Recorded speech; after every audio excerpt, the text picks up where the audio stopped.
नमस्कार दोस्तों, आज हम आपके साथ फिर से एक विचारक को प्रस्तुत करने जा रहे हैं। आज के हमारे थिंकर हैं प्लेटो। और अब हम बिना समय गंवाए प्लेटो के बारे में पढ़ते हैं। प्लेटो का जीवन परिचय। प्लेटो दर्शन शास्त्र एवं राजनीतिक चिंतन का प्रथम प्रवर्तक है। इसके पूर्व किसी ने भी राजनीतिक दर्शन को व्यवस्थित एवं क्रमबद्ध नहीं किया है। हम आपको बताना चाहते हैं कि प्लेटो दर्शन शास्त्र और राजनीतिक चिंतन का ऐसा प्रथम प्रवर्तक है, यानी ऐसा प्रथम प्रणेता है। इसके पूर्व किसी ने भी राजनीतिक दर्शन को व्यवस्थित और क्रमबद्ध तरीके से प्रस्तुत नहीं किया था जैसा प्लेटो ने किया है। इसलिए हम इसको प्रथम प्रवर्तक कह सकते हैं राजनीतिक दर्शन शास्त्र के और राजनीतिक चिंतन के। प्लेटो का जन्म 427 ईसा पूर्व में प्राचीन यूनान कि एथेंस नगर में हुआ था। जब वह 20 वर्ष का था तो उसका संपर्क सुकरात के साथ हुआ। और प्लेटो सुकरात का शिष्य है, तो इसके राजनीतिक जीवन में सुकरात की ही छत्र छाया दिखाई देती है और इसका विचार भी सुकरात की तरह ही मिलता है। बल्कि इसने तो बहुत सारे संवादों को सुकरात को प्रमुख पात्र भी बनाया है। 388 ईस्वी में उसने 388 ईसा पूर्व में उसने अपनी एक अकादमी का स्थापना किया। इस अकादमी में उसके ऊपर सबसे ज़्यादा प्रभाव उसके गुरु सुकरात का पड़ा, यानी सुकरात से वे अत्यधिक प्रभावित हुआ, जिसकी यूनान के लोकतंत्रवादियों ने हत्या कर दी। उस समय यूनान में लोकतंत्र था। इन लोगों ने सुकरात के विरोधी होने पर सुकरात की हत्या कर दी और इस घटना ने उसके मन में लोकतंत्र के प्रति निंदा भर दी। और वो जो कि सुकरात का शिष्य था प्लेटो, तो प्लेटो ने देखा कि यूनान का जो लोकतंत्र है काफ़ी निंदनीय है। सुकरात के विरोध करने पर सुकरात को मृत्युदंड दिया जाता है। इससे वो बहुत ही दुखी हो जाता है और लोकतंत्र के प्रति घृणा करने लगता है। उसने संकल्प लिया कि लोकतंत्र को मिटा देना चाहिए और इसकी जगह सर्वाधिक बुद्धिमान और श्रेष्ठ लोगों का शासन होना चाहिए। जब सुकरात को मृत्युदंड दिया जाता है तो प्लेटो काफ़ी इसे आगे देखते हैं। उसने अपने समय के अन्य विचारकों का भी अध्ययन किया। अब हम सुकरात के धन्यवाद में प्लेटो ने क्या लिखा है उसके बारे में जानते हैं। प्लेटो लिखता है, मैं ईश्वर का धन्यवाद करता हूँ कि मैं गैर यूनान के बजाय यूनान में जन्मा, दास के बजाय नागरिक के रूप में और स्त्री के बजाय पुरुष के रूप में जन्म लिया। किंतु सबसे अधिक धन्यवाद मैं ईश्वर का करना चाहता हूँ क्योंकि मैं सुकरात के युग में जन्मा। इसलिए वह ईश्वर को धन्यवाद देता है कि मैंने सुकरात के युग में जन्म लिया है और सबसे महत्वपूर्ण ये है मेरे लिए कि मैं सुकरात का शिष्य बना। प्लेटो के दार्शनिक विचारों के आधारभूत तत्व क्या हैं? प्लेटो ने अपने जो राजनीतिक चिंतन में आधारभूत तत्वों को डाला है, तो उसका जो तत्व यानी शब्दावली सबसे इम्पोर्टेंट क्या है, तो आइए इसके बारे में जानते हैं। सबसे पहली बात वो करता है, सद्गुण ही ज्ञान है, यानी वर्च्यू इज़ नॉलेज। प्लेटो की व्याख्या में सद्गुण तथा ज्ञान एक ही वस्तु है। अतः मनुष्य को सद्गुण जीवन की प्राप्ति ज्ञान द्वारा ही हो सकता है। ज्ञान नैतिकता है जो मानव को उत्तम बनाता है, अतः यहाँ सद्गुण है। प्लेटो बताता है जो सद्गुण है वह ज्ञान है, और अगर किसी व्यक्ति की नैतिकता में ज्ञान को डालते हैं तो ज्ञान व्यक्ति को सद्गुण बनाता है, और एक उत्तम नैतिकता के लिए व्यक्ति का सद्गुण होना आवश्यक है। अब हम इसी क्रम में दूसरी बात करते हैं जो उसका दूसरा वास्तविक तत्व है, वास्तविकता का सिद्धांत, थ्योरी ऑफ रियलिटी। प्लेटो कहता है वास्तविकता विचार में निहित होती है, ना कि वो हमारे खुले विचार में, यानी वो हमारे अंदर निहित होती है। जैसे कोई काला घोड़ा एक काला घोड़ा है और एक सफ़ेद घोड़ा है। वास्तविकता तो यहाँ है कि वहाँ एक घोड़ा है, हमें इससे फ़र्क नहीं पड़ता कि वो काला है या सफ़ेद है। सिर्फ इतना हमें पता है कि वास्तविकता ये है कि वहाँ एक कोड़ा है, इसलिए विचार हमेशा शाश्वत होता है।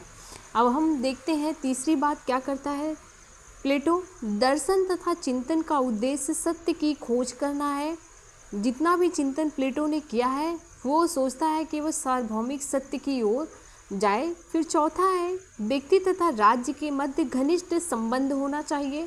यानी आगे जब हम पढ़ेंगे तो प्लेटो बताता है जो व्यक्ति और राज्य का संबंध, यानी व्यक्ति और राज्य से एक दूसरे से संबंधित रहे, और व्यक्ति जो राज्य में प्रवेश करता हो या राज्य का नागरिक बनता हो वह व्यक्ति ज्ञानवान हो। ज्ञानवानों द्वारा शासित राज्य ही आदर्श राज्य है।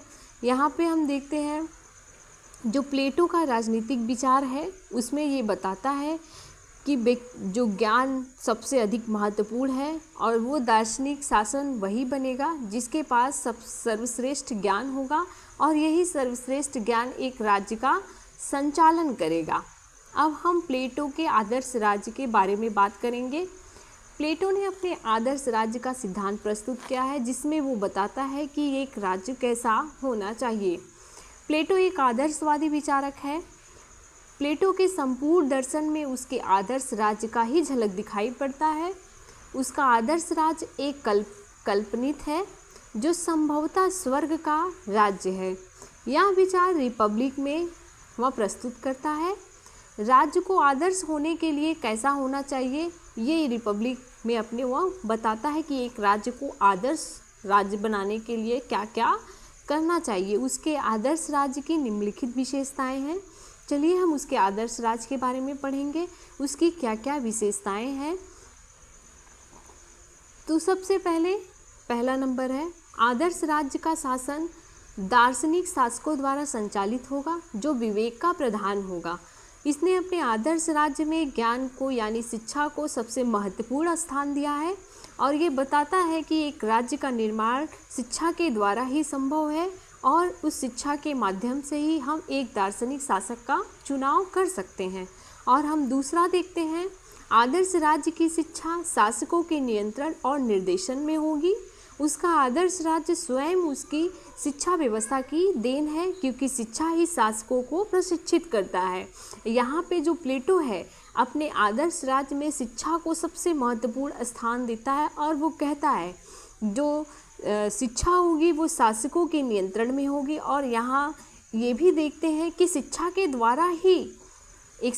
द्वारा ही आदर्श राज्य की स्थापना भी होगी क्योंकि शिक्षा के द्वारा ही हम शासक को चुनते हैं और प्रशिक्षित शासक ही राज्य का निर्माण करता है और ये जो राज्य होंगे आदर्श राज्य कहलाएंगे।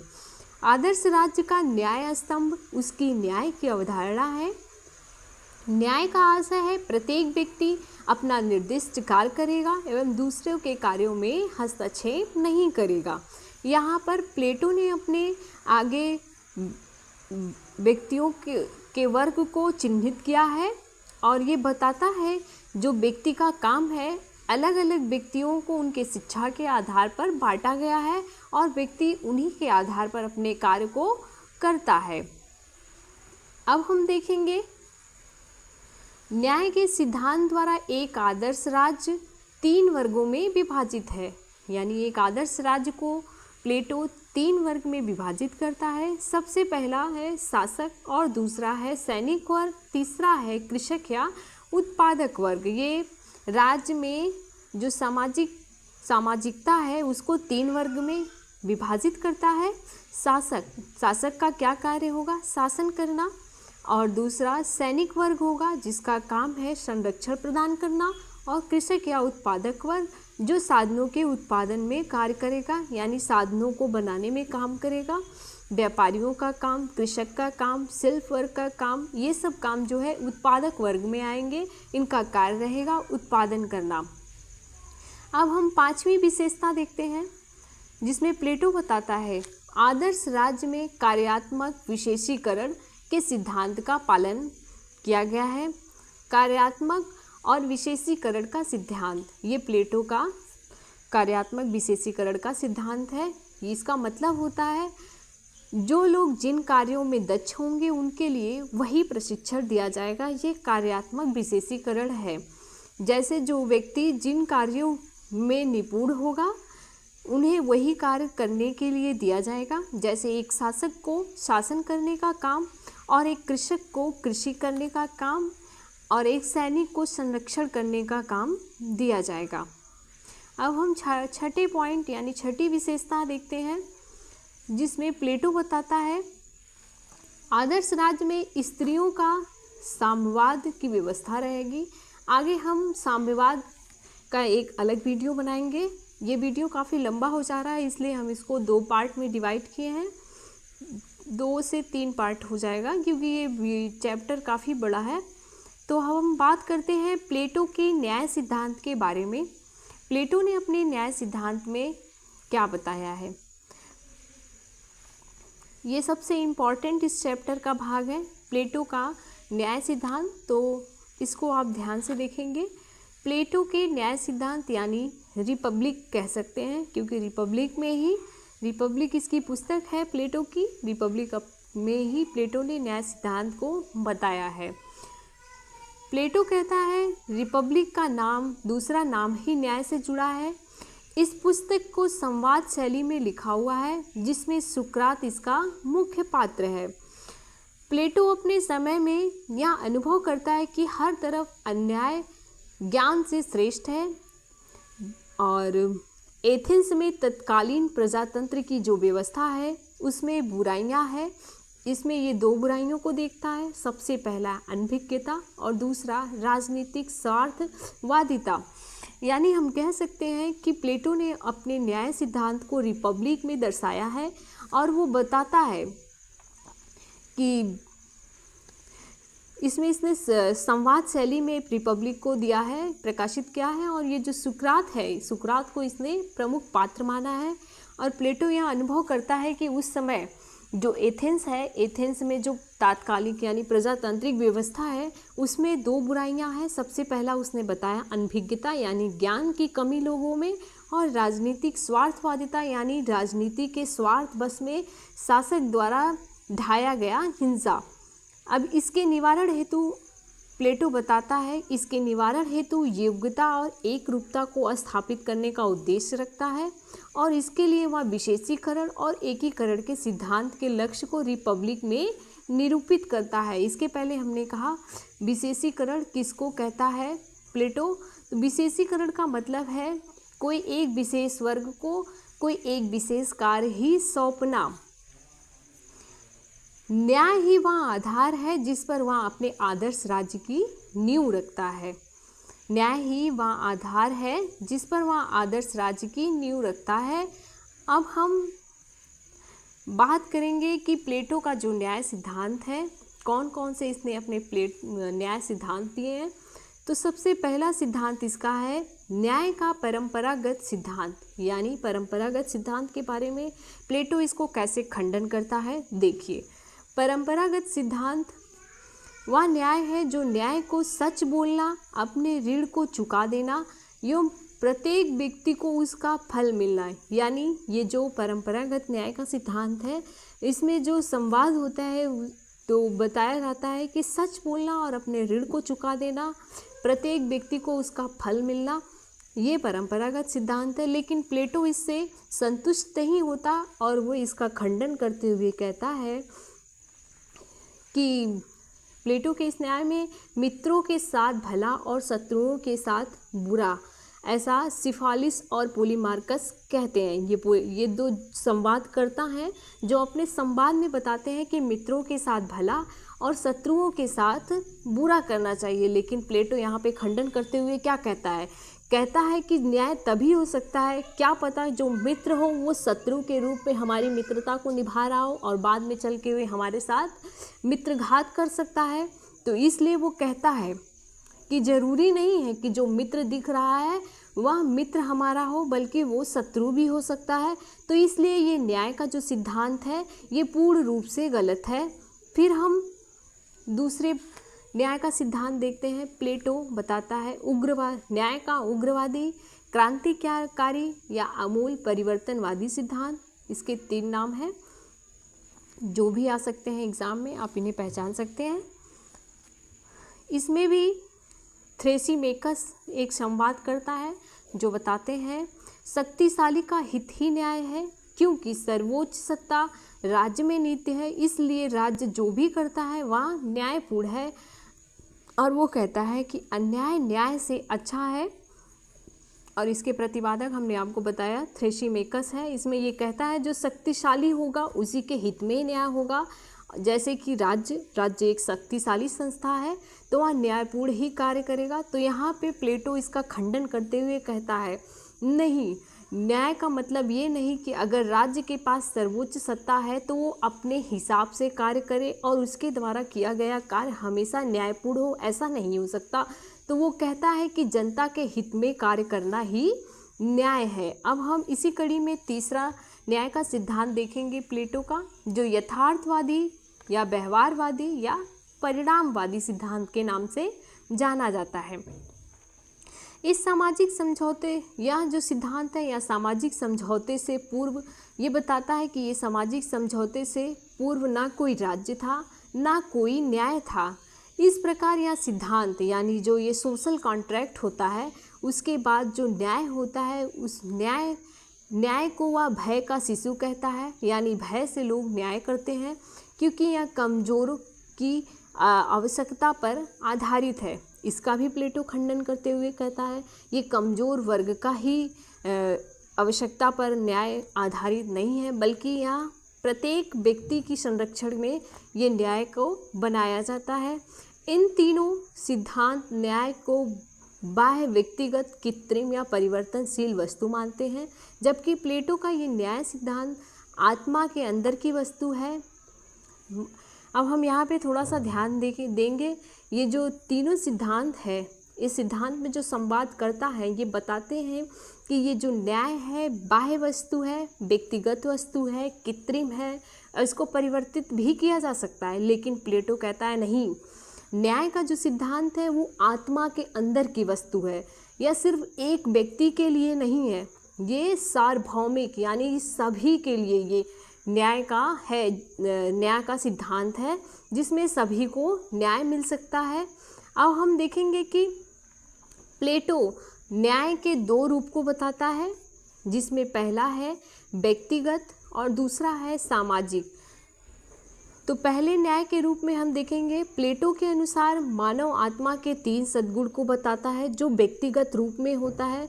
जैसे व्यक्ति 3 वर्ग का हो सकता है, पहला है विवेकशील, दूसरा है साहसी और तीसरा है संयम।